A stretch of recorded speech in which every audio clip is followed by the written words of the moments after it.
Hi friends, Mahalakshmi ഇനി വരാൻ പോകുന്ന ഒരു പുതിയ പ്രമോ റിവ്യൂയിലേക്ക് എല്ലാ കൂട്ടുകാർക്കും സ്വാഗതം. ഈ ഒരു സീരിയൽ നിങ്ങൾക്ക് ഇഷ്ടപ്പെടുകയാണെങ്കിൽ ചാനൽ സബ്സ്ക്രൈബ് ചെയ്ത് ഒന്ന് സപ്പോർട്ട് ചെയ്യണേ. നമ്മുടെ മഹാലക്ഷ്മിയും കണ്ണനൊക്കെ ഇഷ്ടമാണെങ്കിൽ ഒന്ന് കമൻറ്റും ചെയ്യണേ.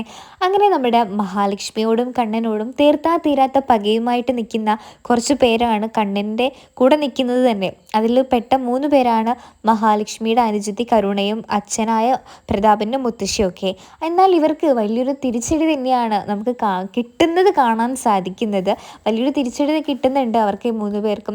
കരുണയ്ക്കാണെങ്കിൽ സ്വന്തം കുഞ്ഞ് നഷ്ടപ്പെടുന്നുണ്ട്. കരുണയുടെ പണത്തിനോടുള്ള ആർത്തിയും പണത്തിനോടുള്ള എല്ലാം കൊണ്ട് സ്വന്തം ഭർത്താവിനെ നഷ്ടപ്പെട്ടു. ഇപ്പോൾ ഇതാ കുഞ്ഞിനെ നഷ്ടപ്പെടുകയാണ്. നമ്മുടെ കുഞ്ഞിനെ നഷ്ടപ്പെടുമ്പോൾ മുഴു ഭ്രാന്തിയാണ്. കാരണം തൻ്റെ ചേച്ചിക്ക് കിട്ടാത്തൊരു സൗഭാഗ്യമാണ് തൻ്റെ വയറ്റിലുണ്ടായത്. അതുകൊണ്ട് തന്നെ അതിൻ്റേതായ അഹങ്കാരം നമ്മുടെ കരുണയ്ക്ക് തീർച്ചയായിട്ടും ഉണ്ടായിരുന്നു. എന്നാൽ ഇപ്പോൾ കുഞ്ഞിനെ പോലും നഷ്ടപ്പെടുകയും ചെയ്തത് കൊണ്ട് തന്നെ കരുണയ്ക്ക് വളരെയധികം ദുഃഖത്തിലാണ് കരുണ പോയിക്കൊണ്ടിരിക്കുന്നത്. കരുണയാണെങ്കിൽ വളരെയധികം തന്നെ ഭയങ്കരമായിട്ട് സങ്കടപ്പെട്ട് പ്രാന്തിയെ പോലെയാണ് ഇപ്പോൾ അലഞ്ഞു നടക്കുന്നത്. സ്വത്തിനോടും ആർത്തിയില്ല, ഒന്നിനോടും ആർത്തിയില്ല. ഒരു പ്രാന്തിയെ പോലെയാണ് ഇപ്പോൾ കരുണയെ നമുക്ക് കാണാൻ സാധിക്കുന്നത് തന്നെ.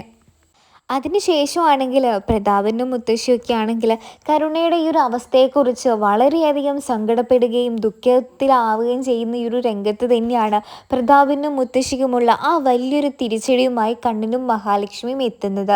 നമ്മുടെ മഹാലക്ഷ്മിയും കണ്ണനും ആണെങ്കിൽ മനസ്സിലാക്കുന്നുണ്ട് പ്രതാപൻ്റെ സ്വത്തുക്കളല്ല ഈ കാണുന്നതൊന്നും പ്രതാപൻ സ്വന്തമായി അധ്വാനിച്ചതല്ല, എല്ലാം കള്ളവണ്ടിയിലൂടെ ഉണ്ടാക്കിയതാണ്, ഇതെല്ലാം മറ്റൊരാളുടെ സ്വത്തുക്കളാണ് എന്ന് നമ്മുടെ കണ്ണൻ മനസ്സിലാക്കുന്നുണ്ട്.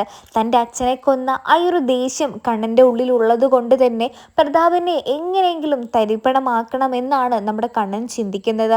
മഹാലക്ഷ്മിയോട് പോലും ഇതിനെക്കുറിച്ച് പറയാതെ പ്രതാപൻ്റെ എല്ലാ സ്വത്തുക്കളും പ്രതാപൻ തട്ടിയെടുത്തതാണ് മറ്റുള്ളവരിൽ നിന്ന് എന്ന് കണ്ണൻ കോടതിയിൽ തെളിയിക്കുന്നുണ്ട്. അതുകൊണ്ട് തന്നെ പ്രതാപനുള്ള എല്ലാ സ്വത്തുക്കളും പ്രതാപൻ്റെ കൈവശം നിന്ന് നഷ്ടപ്പെട്ടു പോകുകയാണ് ചെയ്യുന്നത്. മുത്തശ്ശിയും ഇതൊക്കെ കണ്ട് അമ്പരന്ന് നിൽക്കുന്നുണ്ട്. മുത്തശ്ശിയും പ്രതാപനും എല്ലാം നഷ്ടപ്പെട്ടതുകൊണ്ട് തന്നെ മോഹിനി കമലേശ്വരത്ത് വന്ന് താമസിക്കുകയാണ് ചെയ്തത് തന്നെ.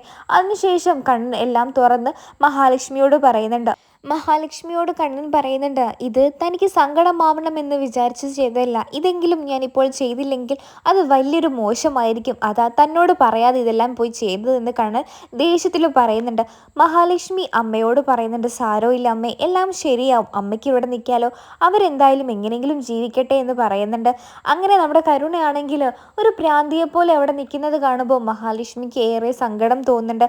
തൻ്റെ കുഞ്ഞനുജത്തി ഒരു പ്രാന്തിയെപ്പോലെ നിൽക്കുന്നത് കാണുമ്പോൾ അവളെ ആശ്വസിപ്പിക്കുകയും സ്നേഹിക്കുകയും പരിചരിക്കുകയും ഒക്കെ ചെയ്യുന്നുണ്ട്. എന്നാലും ആ മഹാലക്ഷ്മിയെ കുറച്ചൊക്കെ സ്നേഹിക്കാൻ തുടങ്ങിയത് കരുണ ഇപ്പോഴാണ്.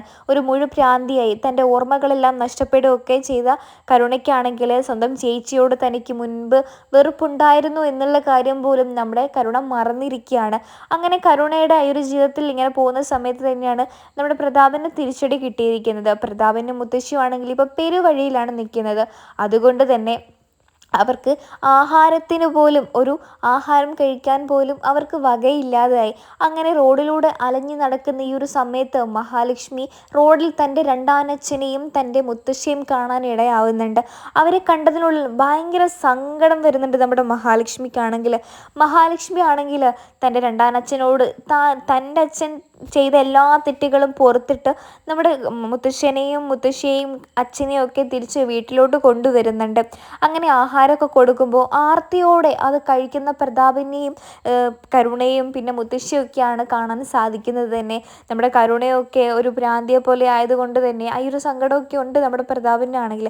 പ്രതാപൻ ഈ ലോകത്തെ ഏറ്റവും കൂടുതൽ സ്നേഹിച്ച ഒരു വ്യക്തി എന്ന് പറയുന്നത് നമ്മുടെ കരുണയെ തന്നെയാണ്. കരുണയാണ് സ്നേഹിച്ചത്. കരുണ ഈ ഒരു അവസ്ഥയിലായി തൻ്റെ എല്ലാ സ്വത്തുക്കളും നഷ്ടപ്പെടുകയും ചെയ്ത പ്രതാപൻ ഇപ്പോൾ ആകെമൊത്തം ഒരു സങ്കടത്തിലാണ് നമുക്ക് കാണാൻ സാധിക്കുന്നത്. മുത്തശ്ശിയൊക്കെ ആണെങ്കിൽ ഭയങ്കരമായിട്ട് സങ്കടമൊക്കെ പറയുന്നുണ്ട്. അപ്പോൾ നമ്മുടെ മഹാലക്ഷ്മിയോടും കണ്ണനോടും പറയുന്നുണ്ട്, നിങ്ങളോട് ഞങ്ങൾ ചെയ്ത എല്ലാ തെറ്റിനും ഞങ്ങൾക്ക് വലിയൊരു തിരിച്ചടി തന്നെയാണ് കിട്ടിയിരിക്കുന്നത്. ആഹാരത്തിന് പോലും ഞങ്ങൾക്കിപ്പോൾ വകയില്ല കണ്ണൻമോനെ എന്നൊക്കെ പറയുന്നുണ്ട്. അത് നിങ്ങളുടെ കയ്യിൽ ഇരിപ്പ് കൊണ്ട് തന്നെയാണ് എന്ന് പറയുന്നുണ്ട്. ആഹാരം കഴിച്ചിട്ട് നിങ്ങൾ ഇവിടുന്ന് ഇപ്പം തന്നെ ഇറങ്ങണം എന്നൊക്കെ കണ്ണൻ നല്ല രീതിക്ക് പറയുന്നുണ്ട്. കണ്ണന് ഇപ്പോഴും പ്രതാപനോടുള്ള ഈ ഒരു ദേഷ്യം മാറിയിട്ടില്ല. കാരണം തൻ്റെ അച്ഛനെ കൊന്ന കൊലയാളിയാണ് ഈ മുമ്പിൽ നിൽക്കുന്നത് എന്നുള്ള കാര്യം കണ്ണന് മനസ്സിലാക്കിയത് കൊണ്ട് തന്നെ കണ്ണന് പ്രതാപനോട് തീരാത്ത പക തന്നെയുണ്ട്.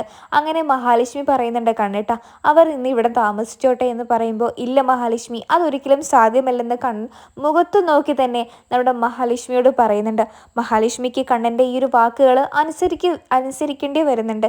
നമ്മുടെ കണ്ണനും മഹാലക്ഷ്മിയും ആണെങ്കിൽ എത്രയൊക്കെ അവർ നമ്മളെ ദ്രോഹിച്ചാലും നമ്മളിങ്ങനെ ചെയ്യാൻ പാടില്ലെന്നൊക്കെ നമ്മുടെ മഹാലക്ഷ്മി പറയുന്നുണ്ട്. പക്ഷേങ്കിൽ ഞാൻ അങ്ങനെ ചെയ്യുമെടോ, കാരണം എൻ്റെ പാവം അച്ഛനെ എന്നിൽ നിന്ന് അകറ്റി എൻ്റെ അച്ഛനെ കൊന്ന നിൻ്റെ ആ രണ്ടാനച്ഛന് ഈ ഒരു ശിക്ഷ തന്നെയാണ് ലഭിക്കേണ്ടതെന്ന് കണ്ണൻ തീർച്ചയായിട്ടും പറയുന്നുണ്ട്. മഹാലക്ഷ്മിക്കാണെങ്കിൽ എന്ത് ചെയ്യണമെന്നറിയാത്തൊരു നിമിഷത്തിലാണ് മഹാലക്ഷ്മി നിൽക്കുന്നത് തന്നെ. കണ്ണൻ്റെ വാക്കുകളെ ധിക്കരിച്ച് രണ്ടാനച്ഛനെയും മുത്തശ്ശിയും അവിടെ നിർപ്പിക്കാനുള്ള ശക്തി മഹാലക്ഷ്മിക്കില്ല. കാരണം മഹാലക്ഷ്മി ഒരുപാട് ദ്രോഹിച്ചിട്ടുണ്ട് രണ്ടാനച്ഛനും മുത്തശ്ശിയൊക്കെ. അവർക്ക് അതുകൊണ്ട് ആഹാരം കൊടുത്തിട്ട് നീ പറഞ്ഞു വിട്ടേക്ക് മഹാലക്ഷ്മി എന്ന് തന്നെയാണ് കണ്ണൻ പറയുന്നത്. കണ്ണൻ്റെ വാക്കുകൾ കേൾക്കാതിരിക്കാൻ മഹാലക്ഷ്മിക്ക് ഒരിക്കലും സാധ്യമല്ല. മഹാലക്ഷ്മിക്കാണെങ്കിൽ കണ്ണനെ ഏറെ ഇഷ്ടമാണ്.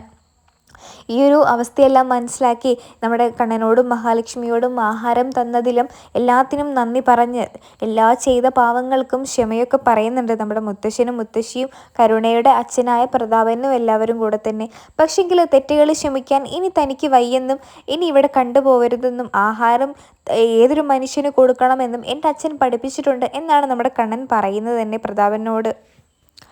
എന്നിട്ട് അങ്ങനെ കണ്ണൻ പറഞ്ഞ സമയത്ത് നമ്മുടെ പ്രതാപനാണെങ്കിൽ അവിടെ നിന്ന് പടി ഇറങ്ങുകയാണ് ചെയ്യുന്നത്. നല്ല വിഷമമുണ്ട്, നല്ല കുറ്റബോധമൊക്കെ നമ്മുടെ പ്രതാപന് നന്നായിട്ടുണ്ട്.